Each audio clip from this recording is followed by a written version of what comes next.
Today, we'll revisit two haunting stories of caving expeditions that ended in tragedy. While each journey began with excitement and a thirst for discovery, unforeseen perils quickly turned them into life-threatening ordeals. In this episode, we'll explore how these events unfolded below ground and examine the intense rescue efforts that followed. Viewer discretion advised. Story 1. Danger in the depths of Gouffre Berger. Gouffre Berger in southeastern France has captivated cavers worldwide for decades. With passages plunging more than 1,000 meters below the surface, it once held the title of the deepest known cave on Earth.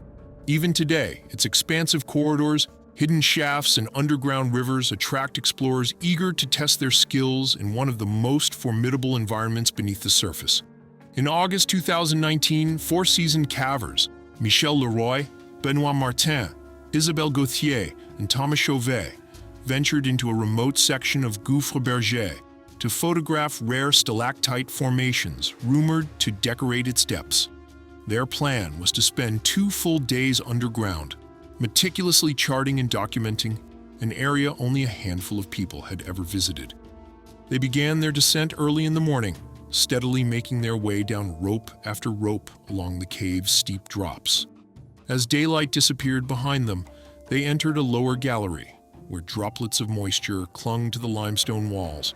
Their headlamps revealed delicate helictites curling like filigree around the rock, a silent testament to the cave's eons of slow formation.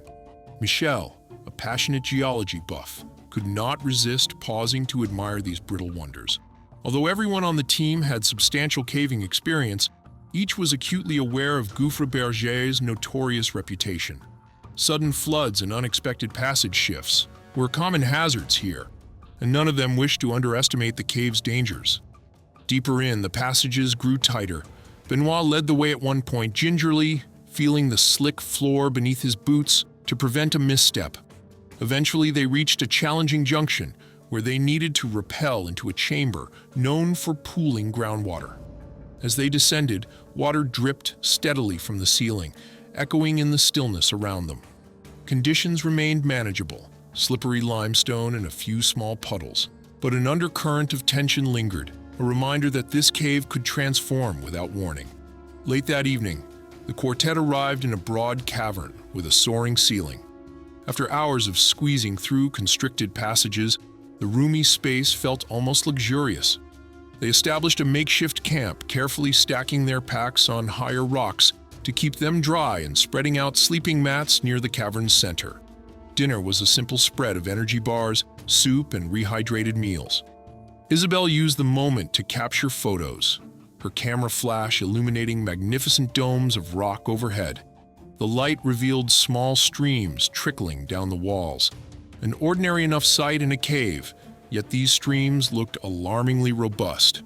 The faint rush of water in the distance suggested heavier flow than usual. As the team settled in for some rest, the faint background noise of dripping water escalated into a rumble. In the early hours of the morning, it became clear that a rapid surge was occurring. A short but intense surface storm had directed an influx of water into the depths of Gouffre Berger. The once quiet trickle now rushed toward the cavern, where they were camped. Before they knew it, the chamber's entrance was partially flooded, cutting off the path they had mapped out for their exit. Alarmed, they quickly packed their gear, damp with cave mist, and looked for safer ground. Thomas, the most experienced in rescue tactics, took charge, ushering everyone away from the rising water. They scrambled up a steep rock slope within the cavern, searching for any side passage that might lead them beyond the flooded corridor. The water, cool and relentless, lapped at their ankles, intensifying the chill that crept through the chamber. Despite their efforts, they saw no sign of the floodwaters receding. With each passing hour, tensions rose and their food supply dwindled. Realizing the severity of their predicament, Benoit attempted to send out an emergency radio transmission. The device was designed for short-range signals, and they all knew the odds were slim that it would penetrate the thick rock walls. Yet it remained their best hope. Meanwhile, Michel and Isabelle studied a rough cave map, running their fingers over faded lines that hinted at possible alternative routes. The map had not been updated in years, but it offered a glimmer of hope.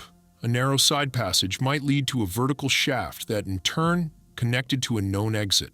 Several miles away, a small group of local cavers picked up a faint, crackling plea for help on their own radios.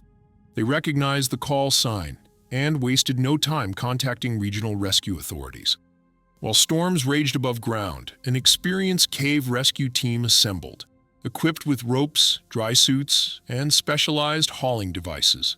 Their mission: enter Gouffre Berger and locate the stranded cavers before conditions worsened. Entering the cave system, the rescuers moved cautiously through the same perilous galleries. Water levels were higher than normal. The normally stable passages churned with runoff from the storm. They negotiated narrow ledges and climbed slippery boulders until they reached the makeshift campsite. There they found the path partially submerged, just as the team had described. The rescuers shouted names that reverberated in the dark, spurring a cautious response from Michel and the others. Once contact was made, the rescue operation kicked into high gear. Using their ropes and knowledge of Gouffre Berger, the rescuers led Michel, Benoit, Isabelle, and Thomas toward a safer tunnel network that ascended steeply.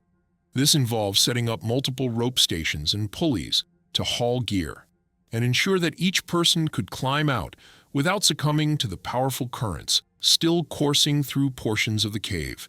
The final stretch included a series of tight vertical climbs, forcing everyone to navigate carefully to avoid dislodging rocks from the saturated walls. When the group finally emerged into the gray light of day, exhaustion weighed heavily on their faces, but an overwhelming sense of relief followed. Medics on the surface checked them for signs of hypothermia and dehydration, offering warm blankets and much-needed water. Gouffre Berger, with its dramatic tunnels and hidden chambers, had once again demonstrated its power to humble even the most prepared explorers. Though grateful to be alive, each caver left with renewed respect for the subterranean forces that lurk in silence, ready to transform an otherwise thrilling expedition into a close brush with catastrophe. Now let's continue with the second story of today's episode. Cheve Cave, located in the rugged Sierra Juarez Mountains of Oaxaca, Mexico, is celebrated as one of the deepest cave systems on Earth.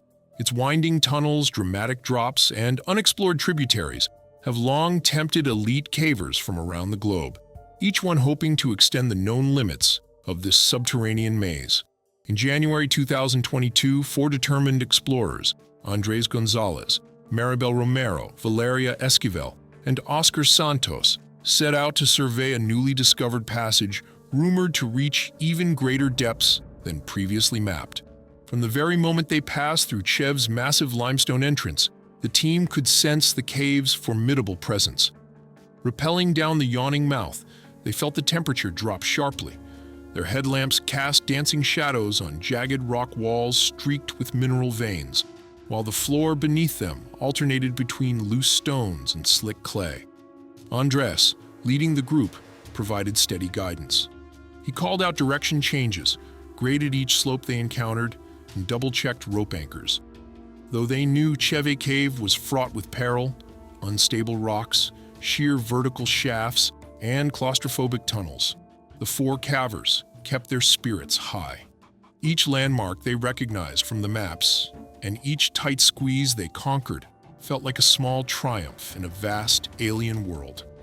By the second day of their descent, they had traversed multiple narrow passages and reached an imposing drop known locally as the Knife Edge. Before committing to the rappel, Valeria secured the rope around a sturdy rock anchor, pressing a hand against the knot to verify it was tight. One by one, they descended into darkness, the rope creaking softly under their weight. Maribel, gripping the rope, felt her heart jolt when it gave slightly, but it held firm as she vanished into the shadows below. Her adrenaline surged, heightening her senses to every drip of water and scattering pebble. At the bottom, they regrouped in a cramped corridor leading toward a recently mapped tunnel. The rocky ceiling forced each caver to crawl on elbows and knees, sometimes even lying flat to wriggle forward. The muffled silence was punctuated only by their controlled breathing and the scrape of gear against rock. Oscar, who had never loved small spaces, found himself pausing every few meters to calm his racing pulse. Valeria and Maribel offered quiet words of encouragement, while Andres checked occasionally for the best route. In the midst of these tight confines, a sudden crack shattered the relative quiet. Loose fragments of limestone rained from the ceiling, sending dusty debris into the air. Before anyone could fully react, a sizable rock crashed down on Andres' leg, pinning him violently to the tunnel floor. A sharp cry of pain tore through the darkness. The others sprang into action, but the constricted passage made it nearly impossible to maneuver. Maribel, the closest, tried in vain to pry the rock off his leg, grimacing at the sight of Andres' agony. Each attempt caused him to wince as the weight pressed relentlessly on his limb. Realizing they needed more leverage, Valeria and Oscar wedged themselves behind Maribel to form a chain of human effort. With careful coordination, they managed to shift the rock enough for Andres to pull free. A wave of relief washed over the team, but it was short-lived. Andres' ankle was alarmingly swollen, and each tentative movement caused him visible pain. Though shaken, he insisted they do whatever it took to get him back to the surface. Retreating through the cramped passage tested every ounce of their teamwork and communication. The group moved slowly in reverse, trying not to jostle Andres' injured leg. Each minor bump elicited a hiss of pain, heightening the tension among them. In hushed voices, they consoled him with promises of rest and medical aid once they got above ground. The journey back to the larger corridor felt much longer than before, each moment punctuated by the reality that, deep within the earth, there was no quick rescue. When they finally emerged into a more spacious tunnel, the team paused to take stock. With limited medical supplies, they fashioned a makeshift splint and wrapped Andres' ankle as best they could. Climbing out of Cheve cave presented a monumental task, especially considering the steep ascents and the imposing knife-edge drop they had just descended. Carefully, they arranged their gear. Maribel tied off additional support lines, Oscar checked each carabiner, and Valeria devised a plan to haul Andres upward. The ascent was painstaking. At the knife edge, they set up a basic pulley system using extra rope, which allowed them to hoist Andres while preventing abrupt jerks to his leg.